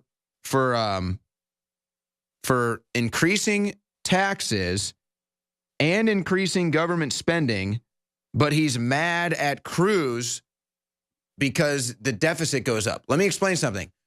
When you increase the taxes, less tax revenue comes in, so you have less money coming in. When you increase government spending, your bills go up. So let's do this elementary math here. You're in the red. You have less money, and you have higher bills that you can't afford. Thus, the deficit goes up. But in Beto's magical mystery world, he wants to raise the taxes, therefore getting less revenue. That's just a historical economic fact. Then increase the government spending, creating more deficit. But then he attacks Cruz, who cut the taxes, led to a record tax revenue this year. Right, that's the headline today. And wants to cut government spending in areas like healthcare. Now, again, nobody calls for a cut in the spending of $1 trillion overseas, but I'd leave that to the people hosting the debate to ask that question. So, I mean, that's incredible that Beto, but I guess like you were saying, that's just how dumb they assume their voters are, I guess? Yeah, well, and I thought it's a great point that you bring up. They don't talk about the money overseas. They didn't talk, I don't think I heard a single question about guns, about gun control, which is surprising because the last debate was almost entirely about, half the debate was. Well, it wasn't good for Beto. Well, it wasn't good for Beto. I also don't think it was that good for Cruz because it's one of those things where you say, neither one of them mentions not going to war in the Middle East. Neither one of them mentions, we have all of this money. Well, everybody's got a little invested in Raytheon, right? Right, exactly. Well, yeah, who knows what these guys have their money invested in. But during the first debate, the previous debate that they had, I thought it was interesting how they would vehemently disagree with each other about school shootings. They would say, I want this and I want this. But they both came together and agreed that school should be more like prison. They both agreed that there should be more guards and higher walls and lock the doors. And well, they already use prison blueprints to make schools now. Oh, yeah, of course. And so it's interesting sort of the things they don't talk about are kind of where they agree with stuff. And you'll notice they didn't talk about foreign wars. They didn't talk about anything like that necessarily. I really want to get the sound clip, though. 500-year floods in 5 years. That is stunning stuff. Well, it makes sense because he also said that this is a once-in-a-lifetime vote, which we know we had last year and or in 2016. And I'm sure we will have again in 2020. It's just we have dozens of the most important votes in our lifetime. Let's see. They talked about universal health care. They talked about the Trump tariffs. Neither one of them seemed to agree on the tariffs, which, again, that's not a good thing since the tariffs are doing quite well in our trade war against China. One thing I wanted to mention. So I mentioned this at the beginning of the show is that I just put together a very long Beto sort of takedown piece that should be up on Infowars.com. There were a couple things that I didn't get to mention that in that segment that I wanted to bring up now in terms of this debate. Beto's always talking about, I love going to the counties and listening to you and finding out what you want. And even before he was campaigning, when he was congressman, he would come back to El Paso every week and he would hold town halls to find out what you, the people, want him to vote on. And then if you look at his record, he votes with the Democratic Party over 90% of the time. So it's just all a show. He just goes and listens and nods his head and, wow, I'm so glad that you're informing me about this. And then he just goes and votes party line. Well, sadly, I think that that's the case for most Republicans. I think, obviously, you can say I'm being partisan, but I do think the record indicates that the Democrats fall more in line with that. In fact, if you look at the voting logs, Democrats tend to be within, if you take an overall aggregate of all their votes, they all tend to be like within 3 or 4 votes of one another, like 5% of having the exact same vote. You look at Republican votes, for example, you look at a Marco Rubio vote versus a Ted Cruz voter log, they're like totally different, like almost opposite. So there really is that case, I think, nationwide, but more specifically for Democrats. Just look at Claire McCaskill. The law in Missouri is actually probably the most, it's probably #1 for gun freedom. It's Constitution carry. You can walk around with anything. Right. Hell, I think I could probably drive a tank down my neighborhood in Missouri. They wouldn't even care. But Claire McCaskill says, we're going to take away, AR-15 magazines or whatever. That doesn't go with the people in Missouri. Right. That does not, even Democrats in Missouri. The same thing goes for these people. Lying about it. That's the real thing is she wants to do that, but she's not going to tell you that she's going to do that. But then you look at a Collins or a Murkowski who won't confirm Kavanaugh. That's what your state wants you to do. Mm-hmm. That's what your constituency wants you to do. Why aren't you voting for your constituency? Oh, you're afraid of your reputation. I'm sorry, you didn't get elected for your reputation. You got elected to vote the way the people of your state want you to vote. So I really think that's something that both sides of the aisle engage in, is they get elected, and then as soon as they're elected, they just vote however they think they should vote or whatever they think the wind blows. Well, you know, the problem, the source of that problem exactly is something I talked about with Jake Lloyd last time I hosted the 2018 midterm coverage, and that's the 17th Amendment. The 17th Amendment is the amendment that says we elect the Senate by the people. Previous to the 17th Amendment, so previous to 1913, the senators were elected by the state legislatures. So the Senate was representing the state and could be recalled by the state legislature. So, it makes a lot of sense because, as Jake pointed out on that show, right now you have the Congress and the Senate, and they're both elected by the people, so they're sort of redundant. Whereas if the senators were appointed by the state legislature, then they would be more incentivized to not just be able to go with any Democratic talking point, knowing the media will back them up and be able to sway a large swath of people in their state. They would have to reckon with the representatives of their state. They'd have to represent their state better, and that would solve the problem you're talking about, which is people just voting sort of for their own, for themselves rather than their state. That's interesting, but again, I just think it's very important for people to know we've had 5 500-year floods in 5 years. Seriously, that's a quote. That's a real quote from Beto tonight. That stuff needs to be etched into the timeline of history. That's like when Obama said in his speech, I don't remember where it was, when he started campaigning for Democrats, which, by the way, he's gone silent. You notice that? Yeah. Remember Obama was going to be campaigning for the Democrats? Whew, he's gone. Funny how that happened so quick and just came and went. But he said, is it really that hard to disavow a Nazi? That was an actually Obama quote from like a month ago. Today you get 5 500-year floods in 5 years from Beto, fake Beto O'Rourke. That's one for the history books right there. Just one or two more notes before we go to your calls. We have Ernie in California, Jason in Florida, Brad in Texas, Zero in Virginia. I guess he's done digging his holes for the day. But we'll go to you in just a second. I just wanted. It's a holes reference. Yeah. Oh, I got. When Shia LaBeouf was sane.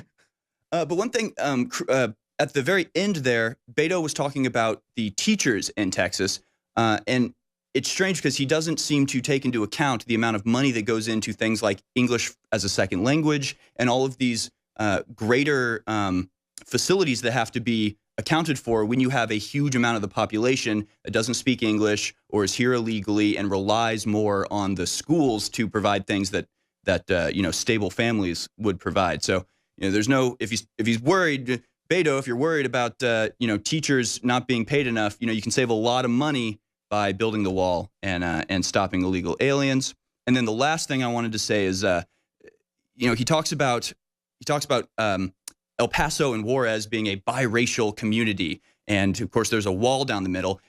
And one thing I heard from an interview from Beto a little while ago is that he said the first date that he went on with his now wife, they went into Juarez, and the reason he says is he's like it was kind of to test her. It was kind of see like, hey, can you hang? Are you bad enough to go into Mexico and go into Juarez? Which is just like, I just want people, like, that's this guy's mindset. He doesn't seem to understand that people have to live there. That it's not. It's like to him, it's like a carnival. That like you go and it like is dangerous and kind of nerve-wracking, and then you retreat back to the solace and the safety of America, and that's just sort of a fun adventure to go on. Can I kind of put a different spin on that? Yeah, go for it.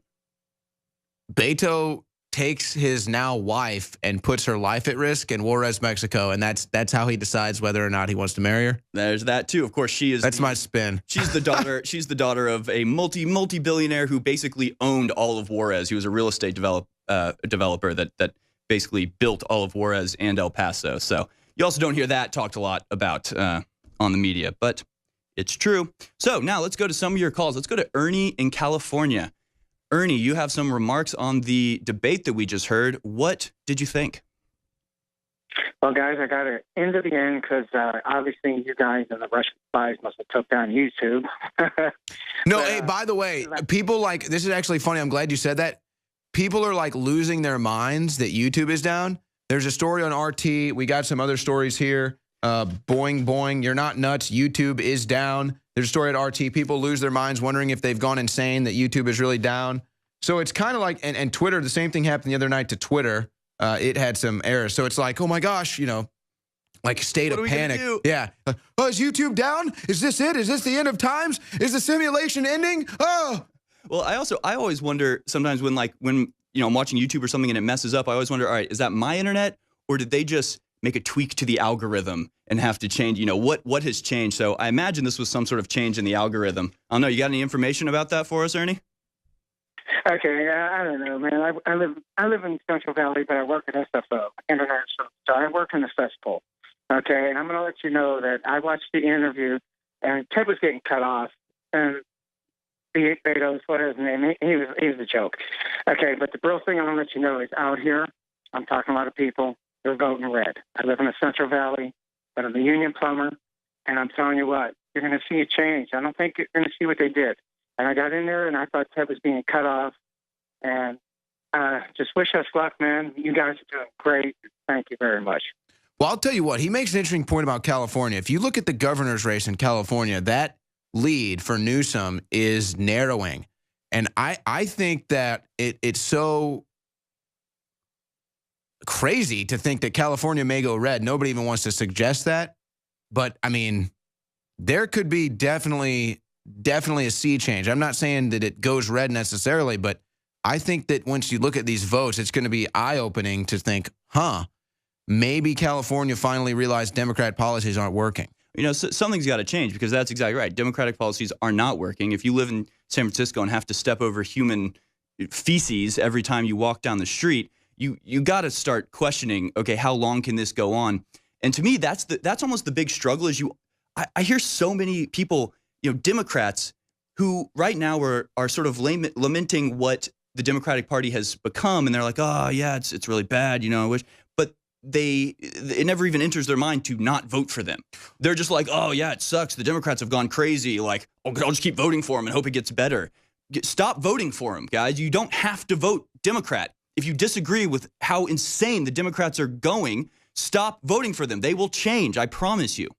Well, the odd thing is, it's not really that the Democrats have gone crazy. They've really always been this way. It's just being revealed. These tactics that the Democrats are using, it's really nothing new. That's true. It's just Trump is fighting back against it, which is then amplifying it and kind of causing them to even out themselves. So, I mean, it's really an odd dynamic. Is that people are actually seeing the Democrats for what they are, and it's like, oh, wow, this is what they've become. No, that's what they've been. Yeah, no, it's incredible. It's funny, we have everybody wants to talk about the debate. No one from Texas, though. Come on, if you're from Texas, call in. We got Jason from Florida. Jason, going to the other coast here. Well, what did you think about the debate? I'll tell you what, I'm from Florida, and I can't wait to see the soup sandwich that our debates look like down here between DeSantis and Gillum. But, I mean, looking at Texas, listen, my personal opinion, Ted came in with his second of what should have been his final debate going up against this Beto character. I think he was a little bit too reserved. I think on a lot of topics, I might have started my rebuttal instantaneous reaction of, he again does not answer the question. This man is babbling about nonsensical things. Basically, Beto got a chance tonight to do at least 30 minutes of sound bites for the next 2 weeks of their political campaign. He hit every buzzword that he could possibly hit. And rather than Ted Cruz, he didn't until his very last statement, Ted Cruz did not call him out. Listen, you have to capture these sound bites from now on against these radical Democrats. You have to call them what they are. Ladies and gentlemen, this is socialism. This man is standing in front of you right now and basically telling you what's good for you, and he's going to make sure that happens. I wouldn't have answered a single question. If he's not going to, I'm not going to. That's what. Well, I'll tell you one thing, though, that Ted Cruz does. I'm not disagreeing with what you're saying because I do believe you're right, but I believe that's measured by Ted Cruz, and he's been through enough of these things that he knows that if my opponent is going to destroy himself, I'm just going to let him do it. The reason why Ted Cruz didn't do the third debate is because he gave Beto, he said, you know what, just have an hour of TV to yourself. I think that'll actually help me, and he was right.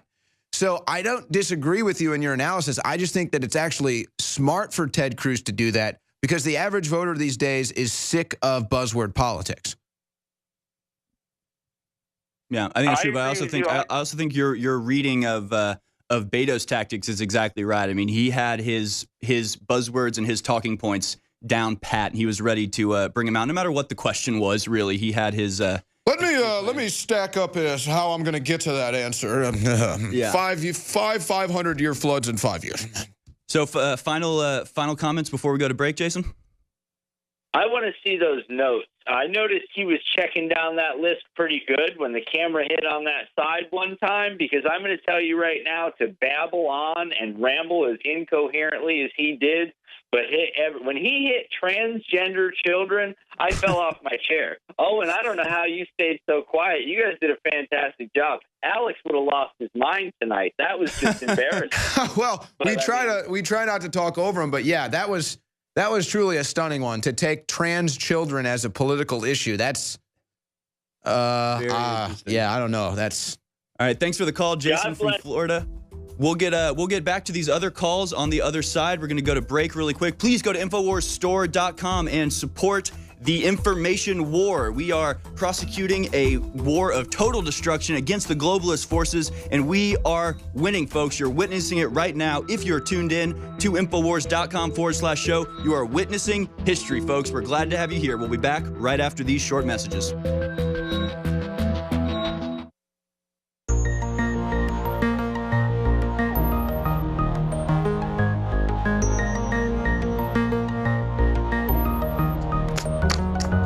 Welcome back, ladies and gentlemen, to the Band 2018 midterm election coverage here at InfoWars. We got callers filling up the phone. We will get to you in just a moment. My name is Harrison Smith. I am joined by Owen Schroyer. We just finished watching the Beto-Cruz debate, sort of breaking it down, hearing what you guys have to say.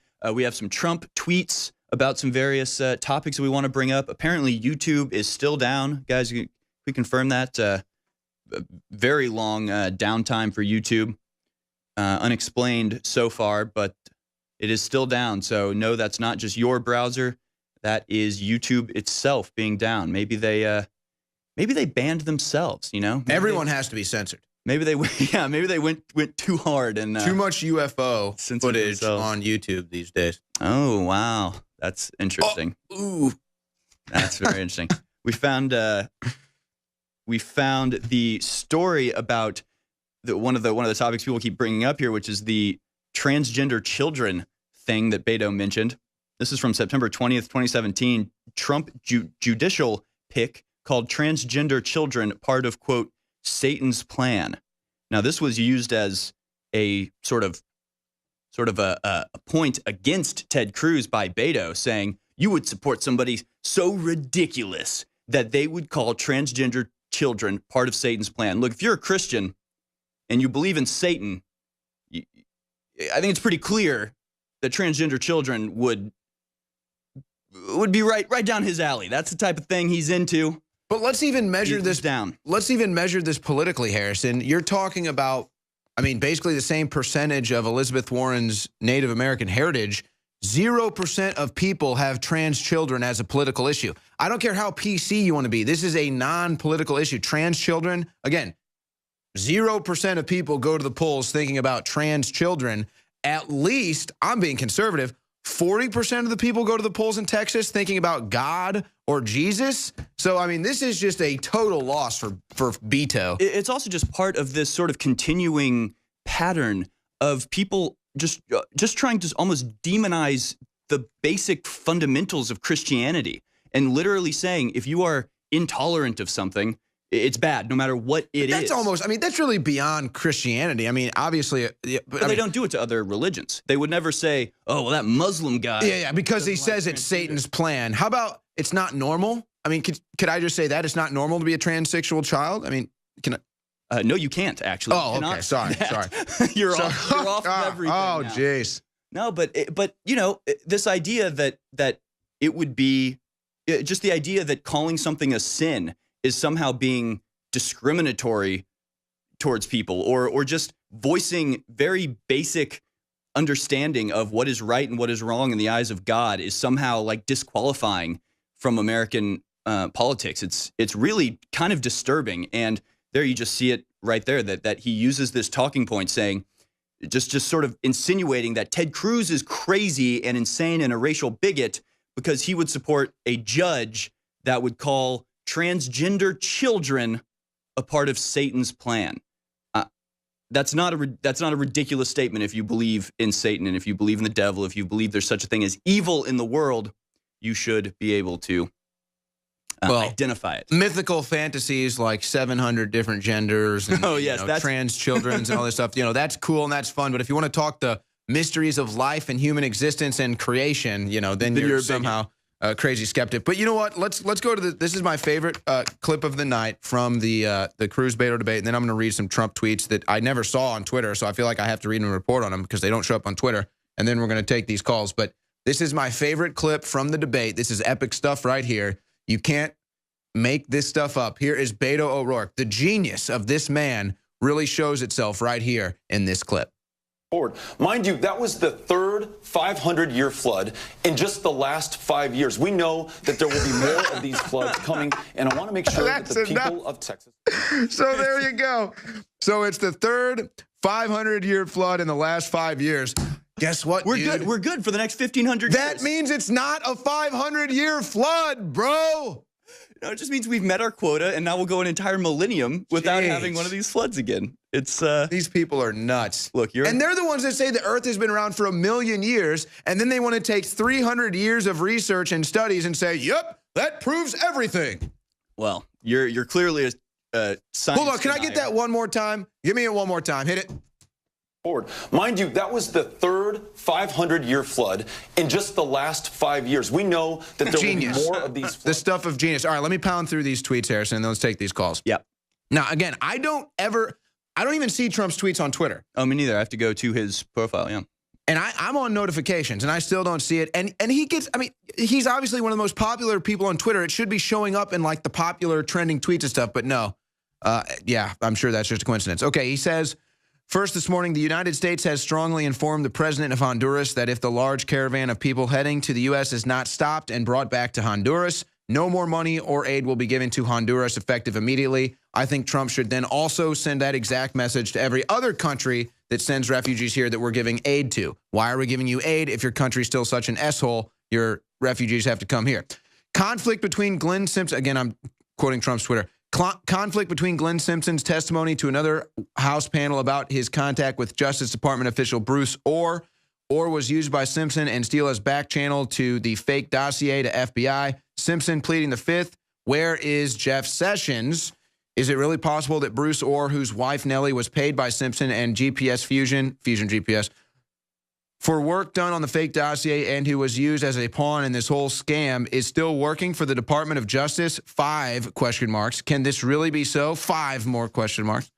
He then says, just spoke with the Crown Prince of Saudi Arabia, who totally denied any knowledge of what took place in their Turkish consulate. He was with Secretary of State Mike Pompeo. So that's just interesting that narrative twists around. And he also said the same principles of guilty till proven innocent are now being used against Saudi Arabia. Again, though, like, we don't mention Saudi Arabia bombing the hell out of Yemen ever. That just kind of gets to happen, apparently. And I don't really trust Saudi Arabia. So, it's not like President Trump says he believes them either, but just interesting developments. Well, between Turkey and Saudi Arabia, I don't necessarily have a dog in that fight. All right, let's go out to the phone lines. Nathan from Vancouver has some remarks about the debate. Thanks for waiting, Nathan. Hi, thanks for taking my call. Vancouver Island, actually. It's the 42nd largest island on the planet, just offshore of the beautiful Emerald City of FEMA Region 10. The midterm elections, watch out for the blue wave. It's coming. I don't know if you've talked about this tonight, but it's coming.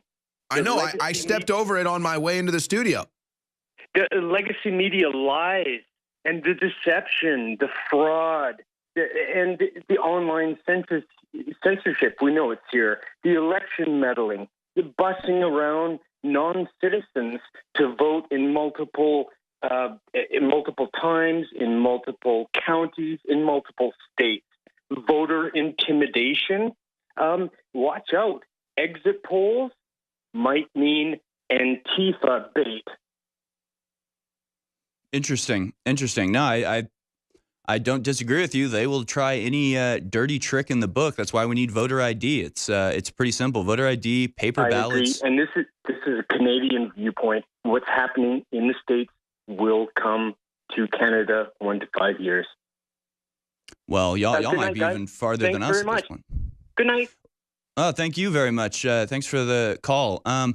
I don't know if we're going to get the blue wave. I will say, I will toot my own horn, and I will say that immediately after the 2016 election, everybody just thought, oh, the Democrats are in disarray. They don't know what's going on. They're going to get totally crushed. And I've been saying since Trump got elected, they might seem like the Democrats are confused and separated and divided. But when it comes time to cast the vote, they all fall into line. They all do what they're told. They all vote party line. They don't have a real issue with division between the party because they all do what they're told. So, but I think about a bunch of them are about to get unseated. I think the red wave is kind of inevitable at this point. I think so too. I think we were in trouble until Kavanaugh, and I think it's all just sort of gone downhill from there. Of course, I've mentioned it multiple times with McCaskill and Elizabeth Warren just completely humiliating herself. They've really helped us out. If the blue wave doesn't come, it's, we have the Democrats to thank for it. All right, now let's go to Zero in Virginia, who's been waiting to talk about Beto and Cruz debate. Zero, what'd you think? Sir, 1984, and sir, all I can do is Owen. I was asked to actually talk about the debate, but I had a few topics, so I'll talk about the debate first.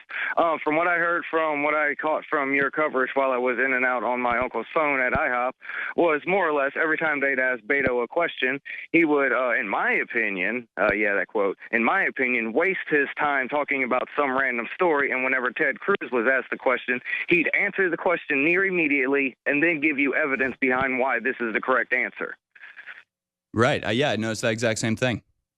And that's my partake on the debate of what I've noticed whenever I was going in and out of getting signal, listening through your broadcast. The second thing I'd like to mention was last night whenever I called in about Rob Dew, there was a different General Shepherd that was out there. And whenever I physically went to go look up General Shepherd, I also heard it through InfoWars that YouTube went down. As I was looking for the new General Shepherd to show y'all that there's another General Shepherd out there with less than 2,000 subscribers, YouTube died.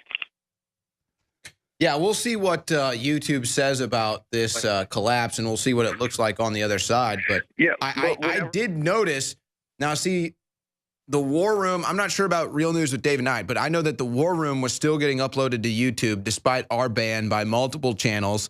And then today, I saw that the Alex Jones Show was getting uploaded too. I'm not saying that's why they shut it down, but that was something that I noticed, that the Alex Jones Show was actually making it up to YouTube for the first time in months. Very, very interesting. Yeah, we'll bring you any updates we get on that. Any developments that come down the line. So far, it just seems like maybe somebody tripped on a cord or something at YouTube and it's going down. Zero, any final comments? Whenever I personally decide to actually get an upload and re-upload it to YouTube, I actually use a different naming algorithm. I use example yesterday, midterm, Rob, date, do, coverage, and it's all one word to go through the algorithms. Yeah. But still be plausibly found by a search. Or like cute puppy Alex Kitten Jones. Yeah, so something off topic, but you know what it is to find it.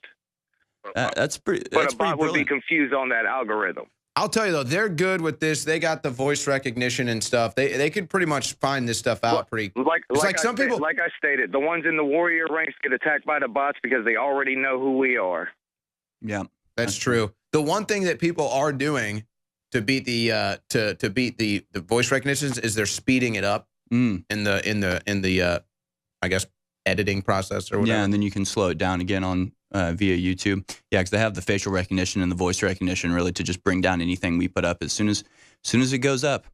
All right, thanks for the call, Zero from Virginia. Now let's go to Jason in Illinois. Wants to talk about truth and voting. Jason, you are on the air.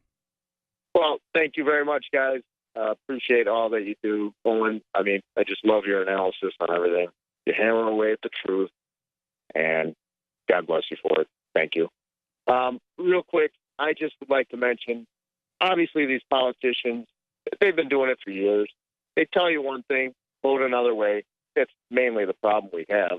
That's why conservative voices have really never been heard up until the last couple of years. But also, too, the one big lie, you know, we talk about psyops and how they brainwash us. I think one other big lie is this. We are really not divided as a country. They just keep telling us that we are. We know that we're basically the majority when we talk about, you know, smaller government, lower taxes. Everybody's for that. They just constantly lie and tell us and do all these sideshow issues, you know, to get us all divided like you all talk about.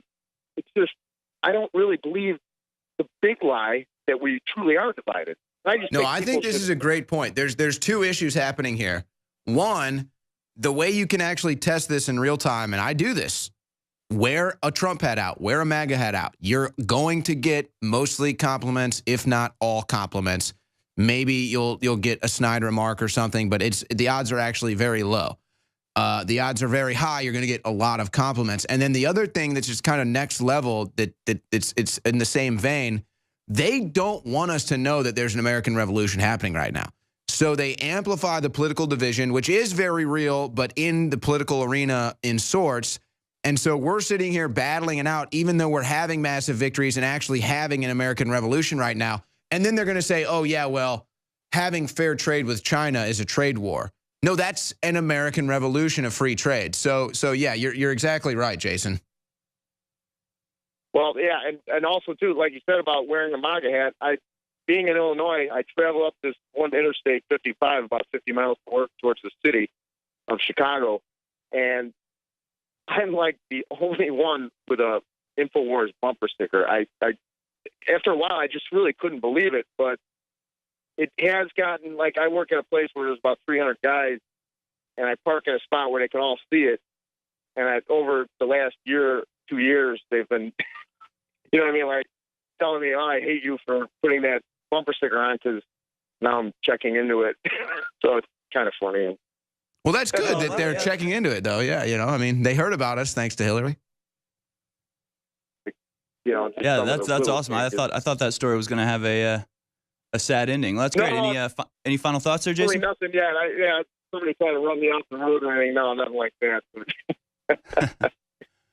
Well, good. Well, thank you very much. You know, that's what it's all about. It's just about not being afraid, really not caring what other people think about you. It's just, you know, I'll wear my MAGA hat or my Make America Free Again hat pretty much anywhere as long as I can see where the food is being prepared. If I go to a restaurant, yes. That's the one stipulation. You're not allowed to do anything to my food that I don't see. Well, the Salt Lick Barbecue taco stand, they prepare all the food right in front of you. So, you know, when I wore that hat to the airport, I felt okay.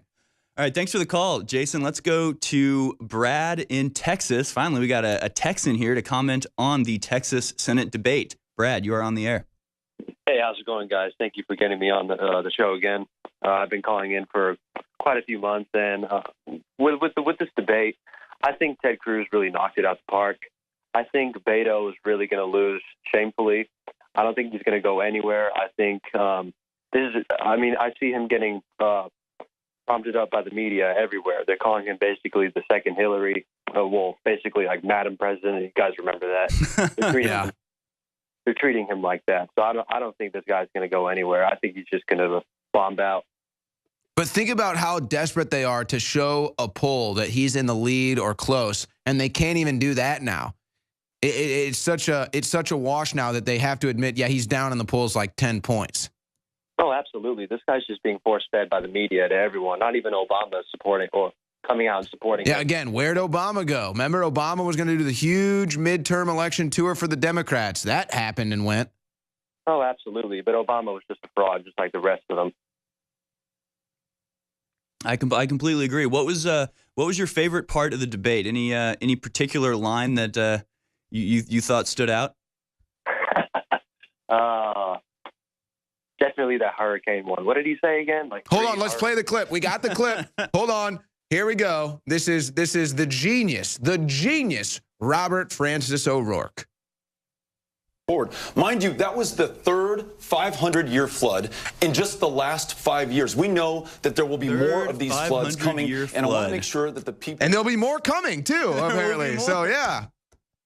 Oh, that's the best quote. You guys better keep that. I love it, man. That's awesome. All right, thank you. Thank you very much, Brad. Appreciate your support. Let's go one more call. Let's go to TJ in Illinois, talking about the lighting towards the end of the debate.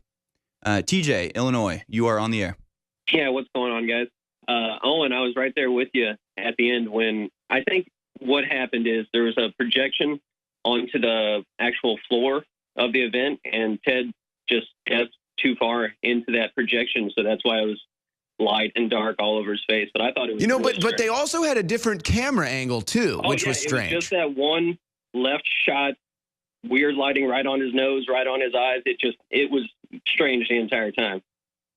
But after I looked when they panned up and I saw that on the floor, I'm like, I think he just stepped too far into the actual lights. But I haven't been able to go back and watch the video because YouTube's down. So yeah, no, it was kind of weird that Beto did not have that, and that Ted Cruz did. Maybe he just stepped a foot too far. I'd want to see exactly where he stepped compared to Ted Cruz. But well, here's the thing that's curious about this though. When you do a television event like this, they have everything measured out. Like, they're not going to put you in a position that you're either not supposed to be in, or they're not at least set up to have a camera there. So I'm left to assume that either Beto left the podium to do that kind of on a whim. Maybe they planned it, maybe they didn't. And so they had the shot and they gave it to him. And then Cruz, after Beto did it, had to do it too to provide the same optics. And then he steps out and he happens to step into the projection or whatever, and then they use a different camera. But they would never, I'm telling you, they don't set things up in TV. Everything's planned. Literally everything is planned. So if they planned on having both of them step out from the podium like that, then that's odd that they would have Cruz in a situation where he's having a projection on him. That doesn't just happen. They run these things 500 times before they go live. So that's just something that doesn't happen. And that's what we don't spend time doing that. We don't have teleprompters. That's why so many times we're just trying to put fires out here on air. But that's what they do on TV. So there's something weird about that. I was on him for 2 minutes. Anybody producing that would have changed the angle in, 10 seconds to see if or like directed him out of the projection or something. Yeah. I thought it was weird. So, but I was right there with you. I'm like, whoa, what's going on here? Yeah, it was a little weird. Final thoughts? Anything else? Any final words about the debate, TJ? No, I actually only caught probably the last 20 minutes of it. So when I can, I'll watch it from the top. But at least I got to hear. It's really not even worth it, honestly. I thought it was lame. It's at least I got to hear about the 500-year floods coming. So that's all you needed to hear. There's going to be 10 500-year floods every decade now. Global warming. It's totally ridiculous. All right, thank you so much for the call, TJ. All right, so I mean, I would love to see sort of some of the I just can't wait to see some of the reactions tomorrow in terms of how they spin this. I think I forget which caller it was, but he pointed out that Beto he was just getting in his talking points, and that's probably going to be the headlines tomorrow is, well, Beto just had some fantastic zingers, and Ted Cruz, the lighting was weird. It'll all be like that. Yeah, like Cruz doesn't even know how to step into a camera frame or like something ridiculous. Something very weird. Yeah. I did actually enjoy the part where they were talking about being dads. I mean, usually even the tell us something that makes you human. Even their responses to those types of questions are sort of pre-planned and kind of like last time with why don't you say something nice to each other? And it's still kind of political. I actually thought their answers this time, it actually seemed like it caught him off guard. I mean, maybe that's just good acting by Ted Cruz, but when they said, hey, say something that happened, this year that wasn't about politics, it really seemed like he was like, oh, God, all I think about is politics. Let me rack my brains for a second. And then both of their responses seemed very heartfelt. And I don't know. I enjoy that. I enjoy seeing that they really are humans at the end of the day. And it was actually refreshing. When he asked the question, I was kind of like, And then, like you said, the answers seemed genuine, not rehearsed, off script. And it was kind of actually refreshing. And people don't really hear that enough, right? Yeah. The things that make us relatable or the things that make these candidates relatable, we just always tend to go into the politics where, oh, my gosh, that guy's political viewpoint is that, therefore he's this, and usually that just creates hatred or you don't trust the person or something. So I agree. I thought that was interesting. I'll never forget, though, 3 500-year floods in the last 5 years. I mean, what are we going to do? That'll be the name of this video. By the way, I just wanted to show you. This is how, do you want to see how much Native American Elizabeth Warren has in her? Yes. Okay, so there you go. Oh, wow. That's how much Native American blood. Get that cup a position in Harvard. It deserves it. Yes. There's all the blood, Native American blood, and Elizabeth. I'm trying to get it out of here. That Elizabeth Warren DNA test has got to go down in one of the biggest political faux pas of all time. I cannot believe. I just think it shows how out of touch with just basic reality they are at. I mean, Hey, it's fun. We're winning. This is the Victory March. You have been watching the 2018 band midterm election coverage. My name is Harrison Smith. Joining me has been Owen Schroyer. You're watching Infowars.com. We are the tip of the spear. This is the heart of the resistance. 1776 will commence again. You're seeing it right now. This is the worldwide American Revolution, and we are so glad that you joined us. Go to InfoWarsStore.com to support us. We really appreciate it. You are confident. You are unique. You are inspiring. Guaranteeing your food independence is a crucial part of prepping. Between debt crisis, natural disasters, or even simple power outages, having a supply of storable meals is crucial. With InfoWars Life Select storable food, you can make sure you and your family are ready for any emergency. With drinks, snacks, and meals in amounts ranging from 72 hours to a full year, there's no better place to look for healthy, easy, and incredible meals. Including meals such as traveler stew, home-style potato soup, and a variety of other meals for breakfast, lunch, and dinner, InfoWars Life Select storable food will help you eat comfortably in a time of need. They even work great for camping. Simply pack a 72-hour kit to go and you have easy-to-cook and transport food for you and your loved one's trip. Don't be caught surprised by an emergency. Make sure you're stocked up today with all the food you need for an affordable price with InfoWars Life Select storable foods. As the years go by, it gets harder and harder to keep up with your body's nutritional needs. With changes in diet, unnatural ingredients, and stress, you may not be able to get all the necessary nutrients, amino acids, vitamins, and minerals needed daily. That's why InfoWars Life created the powerful Vitamin Mineral Fusion formula. The new platinum standard of advanced multivitamin formulation, Vitamin Mineral Fusion uses a unique delivery system to maximize the effects and give your body the tools it needs to support your body. Using a proprietary process, we've managed to make this powerhouse formula into a delicious, concentrated drink mix that's loaded with high-quality ingredients. Perfect for a hot summer day or relaxing at home, Vitamin Mineral Fusion is loaded with 34 different essential vitamins, minerals, amino acids, and more. Start supporting your body's needs in a great-tasting, natural, and affordable drink mix with Vitamin Mineral Fusion today. Available at InfoWarsStore.com. Extendawise, the latest product from InfoWarsLife.com, fuses all the known compounds that have been proven to be good for our hearts and cardiovascular system. And listen, everybody's got a heart. Well, actually, maybe Hillary and George Soros don't, but everybody else has a heart, and this product is amazing. So, if you have a heart and you want the very best product out there that's designed to aid a healthy heart and cardiovascular system, it's Extendawise, available at InfoWarsLife.com. And like all of our products are game changers, this baby is the most souped up, awesome version the top formulators could come up with and still be affordable. It's one of the very best heart pills out there. It's Extendawise. So get some for yourself and family and friends. It's got the very best fish oil from the fjords. It's very, very pure, very, very clean, and has the EPA type that is specifically good for the heart, cardiovascular system. It's got the properly formulated type of CoQ10 and more. It is Extendawise, now available at InfoWarsLife.com. The scientists at InfoWars Life have created a powerful formula for inflammatory support and joint support. Discover the power of ancient medicine with Bodies. Bodies contains one of the most potent forms of turmeric available. Turmeric has been used for thousands of years and is one of the most studied herbals today. It is well known in traditional medicine for its soothing properties. Our pure turmeric extract plus piperine from black pepper makes for optimal absorption to help boost and support your flexibility, mobility, joint function, immune system, and so much more. Regular turmeric root from the store only contains 1 to 5% of active ingredients, but our turmeric root extract contains over 95% of the active ingredients. Bodies combines turmeric with organic herbs such as spearmint, sage, lemon balm, and thyme to work synergistically for full body support. Try Bodies today at InfoWarsLife.com or call us at 188-253-3139.